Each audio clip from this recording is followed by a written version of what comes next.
Here, look at, say hi to the camera. Say hi. Oh, you're so pretty. You're so beautiful. Look at that pretty fur. What's up, y'all? It's Eden. Welcome back to the channel. As you can tell by the title of this video, I deleted Instagram.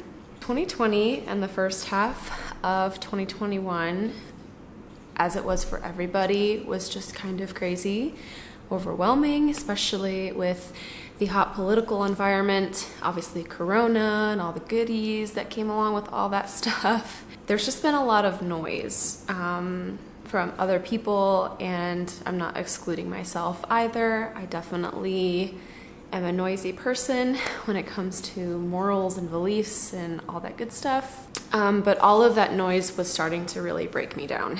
And I knew that if I didn't pull the plug or make a big decision, I was going to spiral in a major depression. I just knew that I had to cut it out of my life. And so this video is kind of explaining why a little bit. I don't feel the need to explain myself to anybody, but if it helps for anybody to make that decision themselves, that's why I want to make this, because I also want to keep up with this channel if it ever goes anywhere, because I don't have anywhere to really post it now anyways. But if someone happens to see this and wants to make that decision, I think that would be great. So first, I had way too many people sharing their opinions with me and expressing what they think about me or my posts. You know, people just hiding behind their phone screen or computer screen.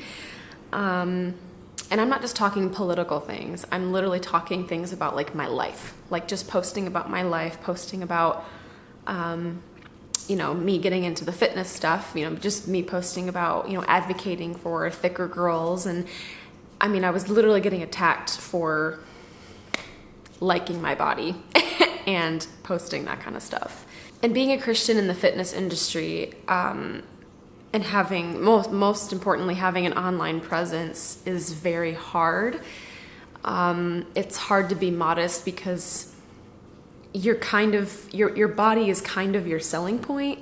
That sounds really bad, but you know, health and fitness is sometimes about visual things, right? So how good someone looks or fit or muscular or strong.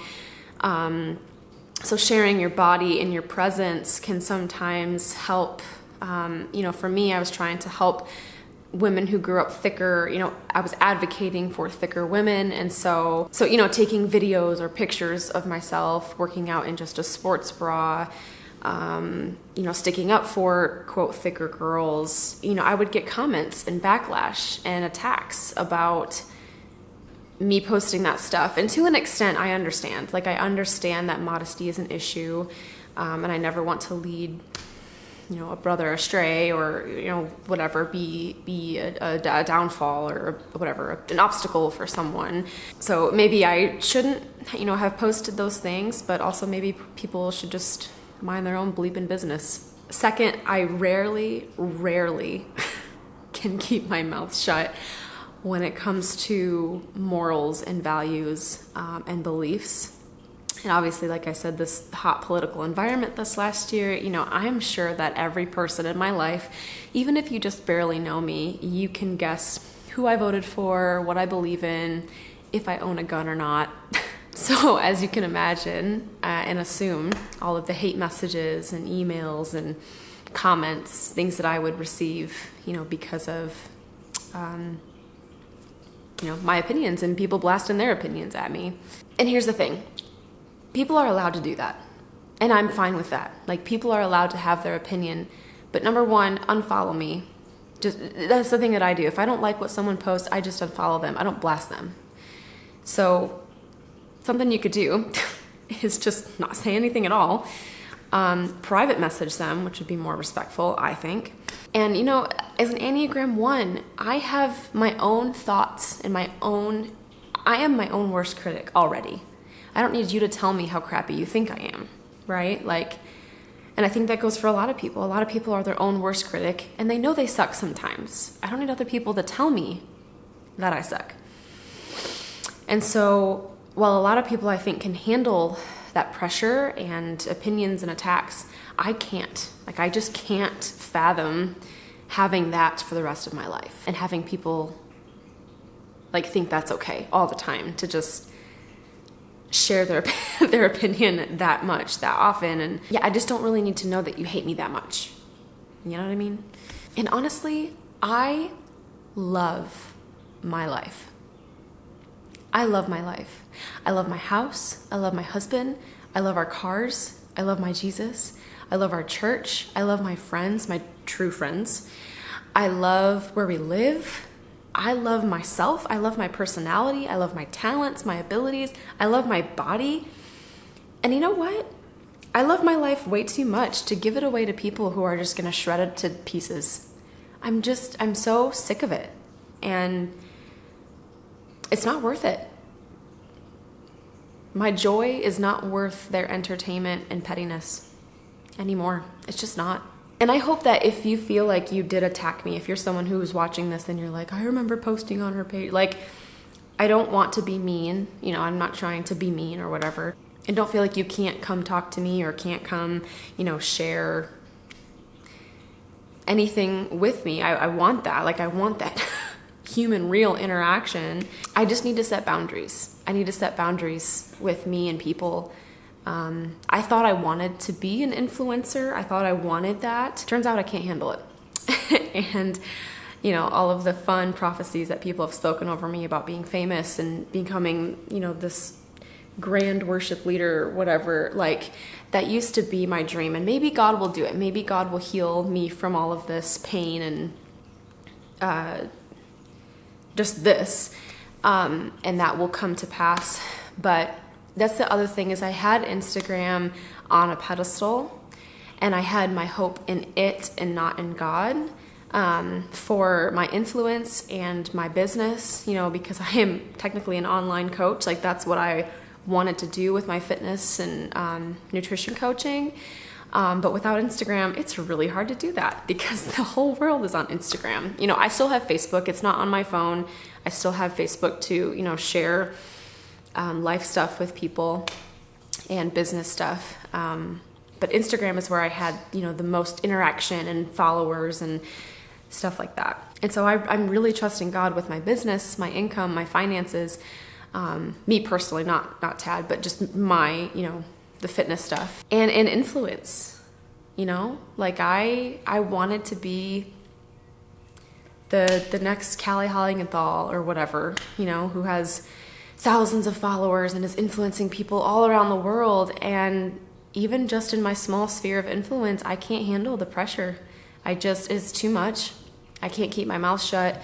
I thought I could put, you know, a timer on Instagram. I tried to be prayerful about things I posted and, you know, just be more careful about things I posted, and I can't do it. Like, I can't. It's just the thorn in my side. I want to share. I want to,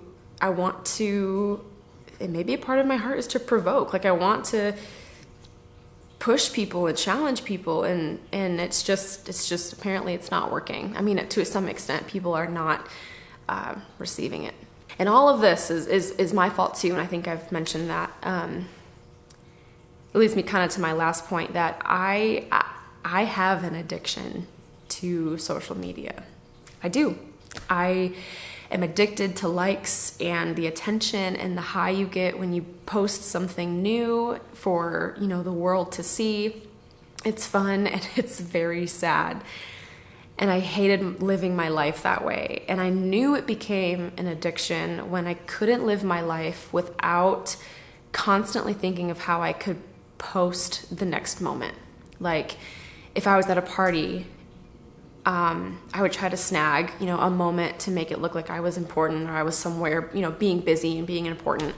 Or if I'm just sitting on my couch watching TV, how could I post this moment to, you know, make me be fresh in people's minds and remind them that my life is cool. And just this, like, ew, like, that's just ew, you know, like, wanting to be constantly on someone's mind. Why do I want that? Why do I want people to think about me? I don't care. I think one of the ugliest parts, if I'm getting real, the ugliest parts of this last year having Instagram was I had noticed that certain people that used to interact on my page weren't, or I hadn't seen their name pop up or whatever. And so I went into this nasty spiral where every once in a while, and I'm talking maybe every 2 weeks or something, or even just as I saw people's stories or posts, if I hadn't seen them interact with me in a while, I would, this is getting the lighting's getting kind of weird. I would literally go on every single person's page that I followed. And if you go and click on who they're following, and if you don't pop up first, that means they don't follow you. And I went through my whole friends list who I followed, obviously excluding like celebrities and whatever, but people that I knew. And if they had unfollowed me, I'd unfollow them for solely that reason that they unfollowed me. So number one, that's really disgusting, really embarrassing, really icky. Like that is a nasty spirit that I don't even know how to name. Like that was just so gross. Having that like, oh, you did this to me, I'm gonna do this to you. Oh, you don't think I'm important? Well, you're not important. And then the other thing was only seeing people through the lens of what they post. So like if I saw people in person, or, I went back to Phoenix and saw some people that interaction had happened with, the only way I could see them was through that lens. I couldn't see them as this person, my friend, or this person, the good qualities about them. All I saw was, you unfollowed me, you threw me in the trash can. And I think that did hurt the most because I've moved across the country twice now. And so social media is the way I communicate with people. I mean, it's how I've kept up with people that I really, really care about. And so when someone unfollows me, to me, it's like you literally do not care about me at all, and you're tossing me out the window because this is the only way we can communicate, especially if they're in Arizona or they're in Michigan. So that pain it was just hard. And I think the other thing that just sucked about having it was I felt like I was living my life behind a camera, and I wasn't actually enjoying my life. Like, instead of capturing the moment in my heart forever, I would want to capture it and just throw it onto Instagram on a fleeting blog, or a story that would last 24 hours for people to just have a glimpse and not care about. And I didn't get to just sit and enjoy that moment with my husband or my family or even just my cats. And it's like, why do I want to live my life this way? Why do I want to live my life throwing it away on social media for people who don't care? Most people who don't care. And why do I care so much about other people in that way? Why do I care so much that you're at a new freaking taco stand or that you're petting your dog? Why do I care? I don't care. And do you know how many hours a day I was wasting on Instagram? 4. If you go and check, if you're someone like me, go and check your screen time. It'll tell you, in your apps how long you spend on any given app a day. Do you know how much I could get done a day in 4 hours a day? That's so much time. I can't even do math. What is 7 times 4? I don't even know. 28.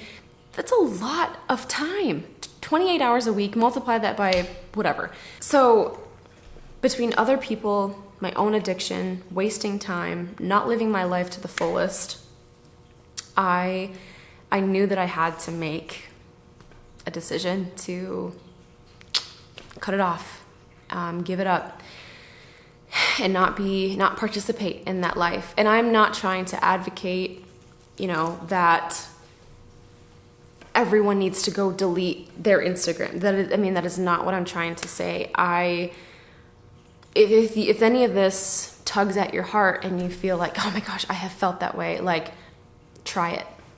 So also, I guess to add in, when you delete your Instagram, first of all, it's very tricky too. You have to really go search for it because they don't want you to delete it. But you can download onto like a hard drive all of comments, all the pictures, like everything.